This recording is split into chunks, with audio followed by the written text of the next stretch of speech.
So when you see Sean Hannity invite Dick Cheney on his program to talk about Benghazi, you know what's going on here, folks. You know this is pure politics, and this is about as absurd as it could possibly get. What self-proclaimed news organization with any self-respect would turn to Dick Cheney to be the arbiter of truth, to be the arbiter of integrity? Fox News does. Well, that's all you need to know about Fox News. And Dick Cheney, clearly the guy has some... Look, maybe instead of pounding, I wish you just feel sorry for him.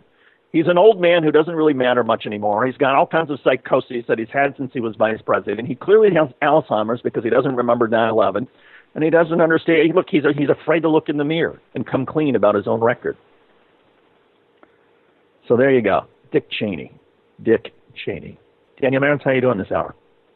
I'm doing well, David. I would just add that I think that Dick Cheney is a legitimate news source. He is an authority to turn to on two things.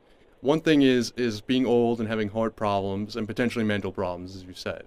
The other one is how best to shoot your friend in the face with a gun when you go hunting. If Hannity had him on for those purposes, that would be fine. And I also I welcome Dick Cheney's support for same-sex marriage. Well, and if he wants to be an expert on talking points, that's fine, because I remember covering the Scooter Libby case, and it was Dick Cheney who wrote out the talking points for Scooter Libby so that Scooter Libby could lie to reporters. So, yeah, Dick Cheney is an expert on talking points. He knows when talking points lie and when they don't. His were full of lies. The White House, not so much. Anyway, David, this was out of Soviet propaganda, the way they had Dick Cheney on there. Coming out, we're going to pause in 30 seconds and let our syndicated stations catch up with us here listening and watching to Take Action News on We Act Radio. Alan Rosenblatt, Dr. Diggerpole on social media, is going to join us to get at a segment that we tried to do last week. We will try again. And later this hour, we'll talk about the difference between food and foodiness, steps you can take with your family to eat right and battle the forces of evil in the food industry.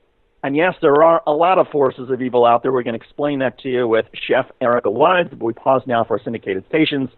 You're listening and you're watching the Take Action News on We Act Radio.